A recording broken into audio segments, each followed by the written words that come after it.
मजहब की किताब मुझे मर्डरर बनाने पर मजबूर कर रही है। पुरुषों को मर्दों को 6 साल की बच्ची से शादी करने की अनुमति दे रही है। ऐसे इस्लाम से धीरे धीरे ज्यादा अच्छा महिलाएं बहुत कम एक्स मुस्लिम हो रही हैं, पुरुष ज्यादा एक्स मुस्लिम हो रहे हैं। आखिर क्यों मुसलमान इस्लाम धर्म को छोड़ रहे हैं? क्यों मुसलमानों को इस्लाम धर्म अब मंजूर नहीं? दोस्तों अगर आप लोगों को थोड़ी भी बहुत दुनियादारी का पता है तो आपने एक्स मुस्लिम मूवमेंट के बारे में जरूर सुना होगा।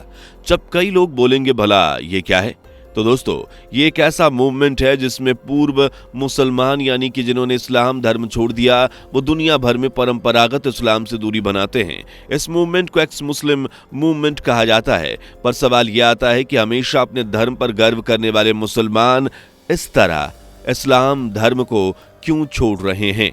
क्यों मुसलमान इस्लाम धर्म को त्याग रहे हैं? क्या है इसके पीछे की असली वजह? आज की इस वीडियो में मैं यानी आपका दोस्त सब कुछ बताने वाला हूं, बस मेरे साथ वीडियो के अंत तक बने रहें। दोस्तों आपको बता दें कि भारत में ऐसे बहुत से लोग हैं जिन्होंने इस्लाम धर्म को मानना छोड़ दिया है, लेकिन कुछ सालों से अमेरिका और यूरोपीय देशों में एक्स मुस्लिम मूवमेंट ने कुछ ज्यादा ही जोर पकड़ रखा है, जहां बहुत तेजी से मुसलमान धर्म से दूरी लोग बना रहे हैं। 2017 में ये रिपोर्ट सामने आई कि 2035 में दुनिया भर में मुसलमानों की जनसंख्या सबसे ज्यादा होने वाली है और इस्लाम धर्म सबसे बड़ा धर्म बन जाएगा। लेकिन एक्स मुस्लिम मूवमेंट का सीधा असर इस दावे पर देखने को मिलेगा, जहां बहुत तेजी से लोग इस्लाम धर्म को छोड़ रहे हैं। अगर यही चलता रहा तो इस्लाम धर्म कभी भी आबादी के मामले में सबसे बड़ा धर्म नहीं बन पाएगा। अब ऐसा क्यों होगा? आपके मन में सवाल चल रहे होंगे। अगर आप भी सोच रहे होंगे कि क्या यह एक मुस्लिम अब हिंदू या बौद्ध धर्म अपना रहे हैं, तो दोस्तों छोटे छोटे मामले में छोड़ दें तो ऐसा नहीं है। इनमें से अधिकांश एक्स मुस्लिम अपनी एक अलग एक्स मुस्लिम सोसाइटी डेवलप कर रहे हैं, यानी वो किसी दूसरे धर्म में कन्वर्ट होने की बजाय खुद को पूर्व मुसलमान बताना ज्यादा पसंद कर रहे हैं। अब सबसे बड़ा सवाल ये खड़ा होता है कि जब इन्हें इस्लाम धर्म पसंद नहीं आ रहा तो ये इस्लाम धर्म छोड़कर कोई दूसरा धर्म क्यों नहीं अपना रहे?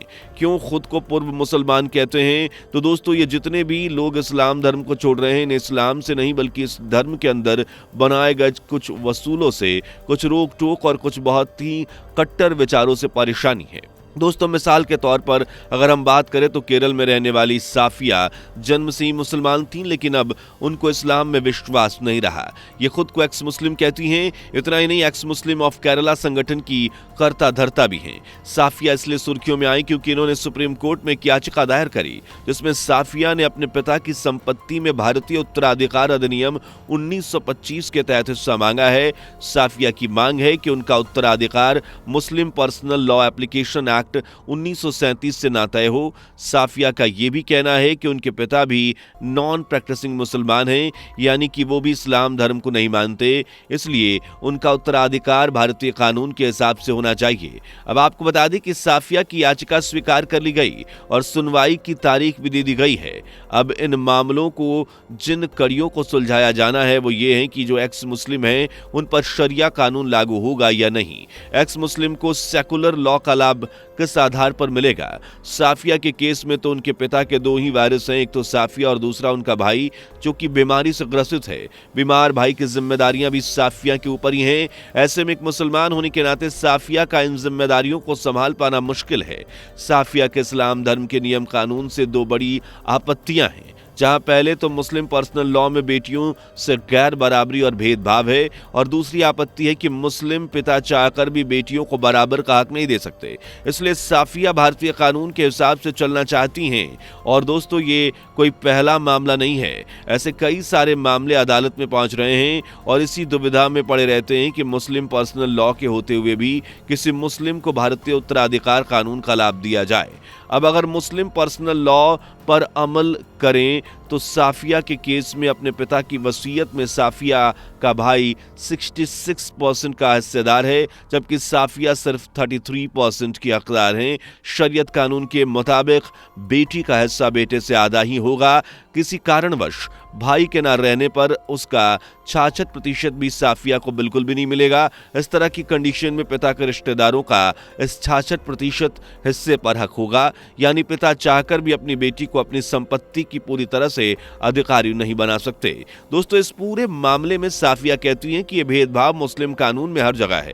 जहां भी एक पुरुष और एक महिला एक ही रिश्ते में आते हैं तो महिला को पुरुष का आधा हिस्सा ही मिलता है।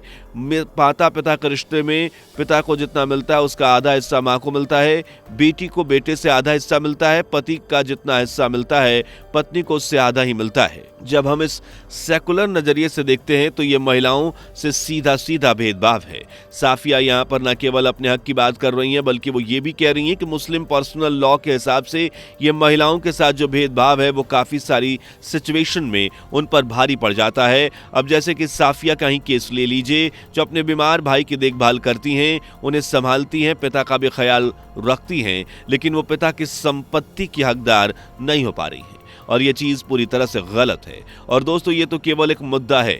मुसलमानों का इस्लाम धर्म छोड़ने के पीछे और भी कई सारे कारण हैं।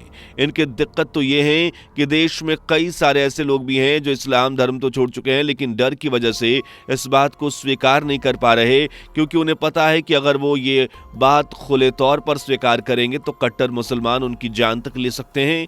ये भी देश में बहुत बड़ा मुद्दा बनता चला आ रहा है।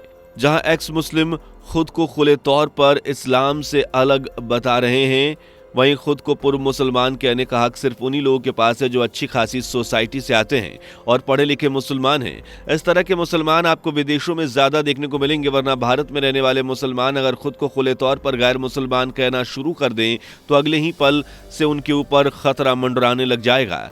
जहां उनकी बिरादरी के लोग ही उनके ही रिश्तेदार उनकी जान के दुश्मन बन जाते हैं। दोस्तों, ये तो है देश में मुसलमानों की स्थिति, जिस पर आप क्या कहना चाहते हैं कमेंट बॉक्स में जरूर बताएं और इस तरह की वीडियोस को देखते रहने के लिए चैनल को सब्सक्राइब करना ना भूलें। धन्यवाद। दोस्तों, आपको स्क्रीन पर 2 और वीडियोस दिखाई दे रही हैं, जिसे देखने के लिए स्क्रीन पर क्लिक करें।